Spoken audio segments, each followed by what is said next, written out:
أز دكتورة عادلة خليلم من طب بشري الجامعة شامي خوندية.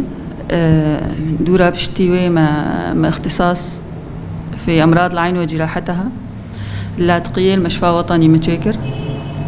وحاليا مهاتن وقدوي مهاتن باجاري خما عيادة بكر. عيادة جي مبكرين مجمع الأطباء نزيك بن صيدلية غسان.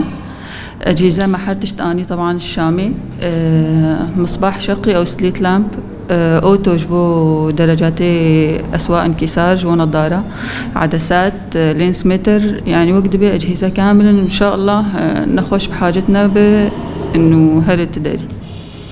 ووعد مردانة إنه محلها نظارات جوي الفيرفك قريبا يعني أنا حياة أسبوعكي.